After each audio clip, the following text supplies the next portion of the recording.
Hello, hello les hackers, je suis Awaxkull de la chaîne AwaxSecu dédiée à l'actu cyber que nous allons commenter, critiquer et décrypter. Aujourd'hui dans mon package de news, une news concernant Twitter et l'autre concernant WhatsApp.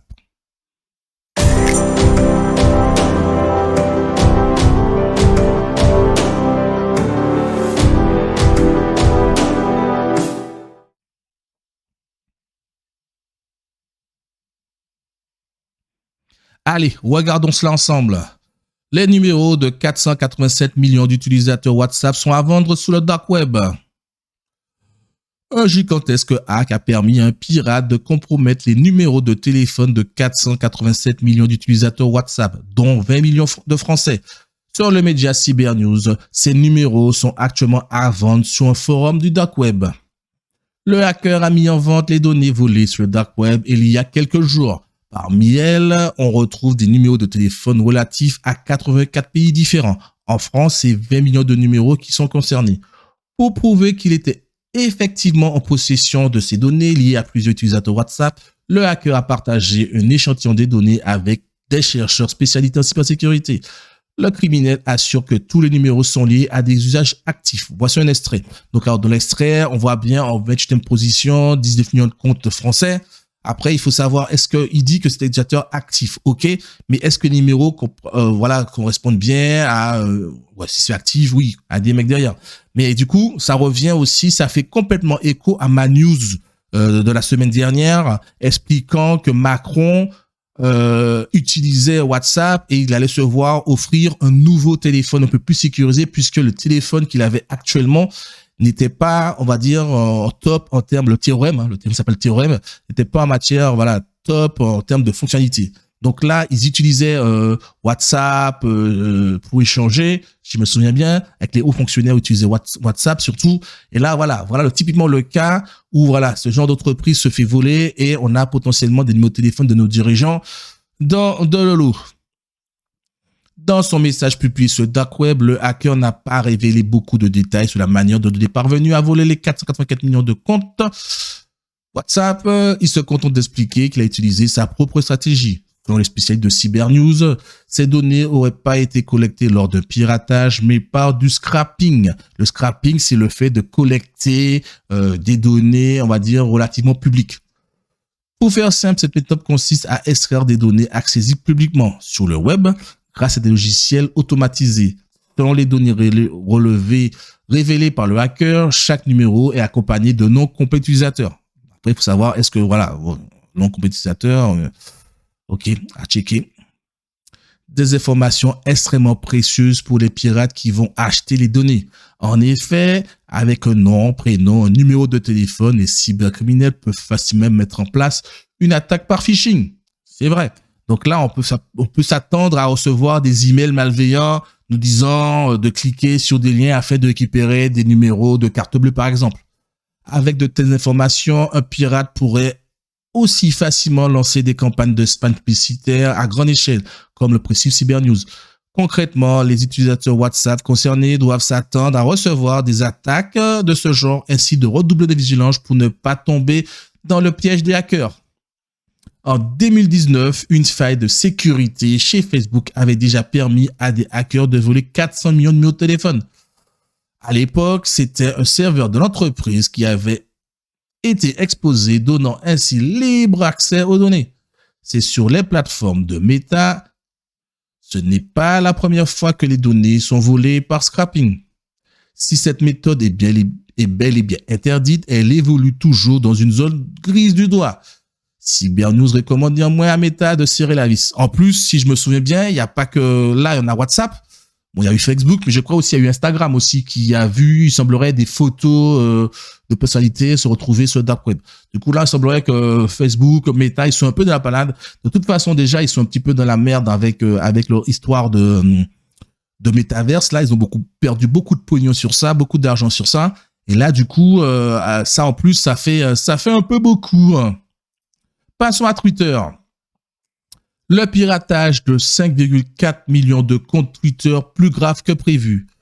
Confirmé cet été, le hack de 7,4 millions de comptes Twitter en janvier dernier a été exploité par plusieurs cybergangs et non un seul. Les données piratées concernent des utilisateurs dans presque tous les pays européens ainsi qu'aux États-Unis. Donc, alors, un extrait de ce qui a été volé, du moins, ouais, un extrait de, plus une, on va dire, comment dire, des données. Vraiment des données, c'est vraiment là, on dirait plus une petite note, le leak. Une petite note.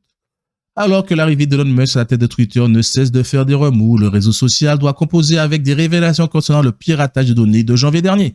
Pour rappel, le groupe a été visé par un hack de données d'environ 5,4 millions de comptes et la vente sur le dark web des informations privées comprenant aussi bien des mails, numéros de téléphone, encore une fois, que des noms de comptes enregistrés en back-office sur la plateforme pouvant potentiellement révéler l'identité d'une personne derrière tel ou tel pseudonyme. C'est vrai. Donc, en fait, le fait d'avoir les comptes et du coup, le back-office, c'est-à-dire le nom associé au compte, le nom réel associé au compte, potentiellement, en fait, tu as le nom et le prénom de personnes qui souhaiteraient rester anonymes, par exemple. Bon, alors, les comptes vérifiés, par exemple, là, les comptes vérifiés, nous sommes plutôt dans des personnes qui veulent, le statut soit vérifié et des personnes, je dirais, publiques. Mais aussi les données de statut vérifié, d'emplacement, de description, de nombre d'abonnés, la date de création du compte, le nombre d'amis, le nombre de favoris et l'image de profil. Bon, alors, les images de profil, bon, ça, on s'en fout un peu puisque là, c'est public. En août dernier, Twitter avait confirmé ce piratage par un acteur malveillant et indiqué avoir pris des mesures pour éviter toute nouvelle exploit. Mais ce dernier n'est en fait pas le seul à avoir été réparti. On nous a montré un ensemble de données qui contenaient les mêmes informations dans un format différent avec un chercheur en sécurité déclarant qu'il s'agissait certainement d'un acteur différent, explique 925 Mac. Donc, c'est vrai. Donc là, en fait, les données ont dû être réagencées pour pouvoir les présenter d'une autre forme. Donc, est-ce que c'est le même acteur? Peut-être pas le même acteur. Ça va être à checker, mais il semblerait que ce soit un autre acteur. Un constat également fait par Bleeping Computer indiquant que ces mêmes données incluaient 5 millions d'enregistrements d'utilisateurs Twitter étaient en vente sur le dark web depuis août. Du coup, il semblerait même que, les mêmes données ont déjà été achetées ou sont déjà passées dans plusieurs mains, en fait. Là, on sait même pas si c'est le même hacker, mais si c'est un autre hacker, donc en fait, les données ont déjà été vendues, désolé, une première fois, et du coup, là, on est encore dans une autre mode où on revend les données, ainsi de suite.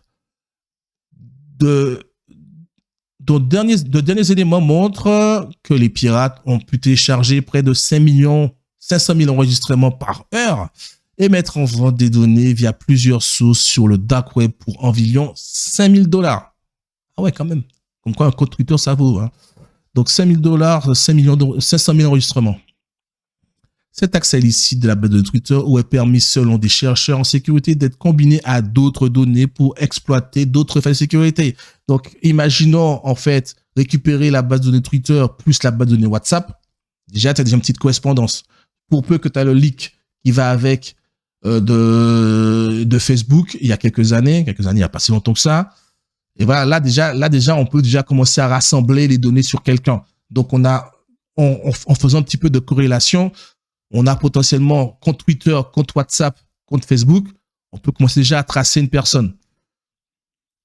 Alors que Twitter indique réhabiliter des comptes d'utilisateurs au nom de la liberté d'expression, à commencer par celui de Donald Trump, celle-ci semble toutefois à géométrie variable. L'expert en sécurité Chad Loader, directeur technique et cofondateur d'Habit8, s'est ainsi attiré les foudres du réseau social et a vu son compte suspendu. La raison du courroux? Il semble y avoir eu plusieurs pirates opérant indépendamment, récoltant ces données tout au long de 2021, des numéros de téléphone et les emails, a indiqué le chercheur. Ces appareillages d'emails de Twitter ont été basés sur l'exécution de grandes bases de données existantes de plus de 100 millions d'adresses email via cette vulnérabilité de Twitter découverte. Donc, en fait, la personne, le mec là, le chercheur, Chad Loader, il a dû, entre guillemets, voir son compte supprimé puisqu'il a révélé que Twitter s'était fait pirater et puis que, en gros, en fait, des hackers exploitaient, entre guillemets, une vulnérabilité depuis 2021.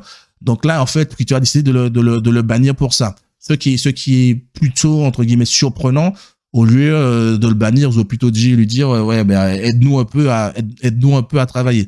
Donc là, voilà. Là, on est sur du bon leak avec potentiellement du croisement de données pouvant permettre de récupérer des informations sur différents utilisateurs. Donc ça, tout ça encore, affaire à suivre.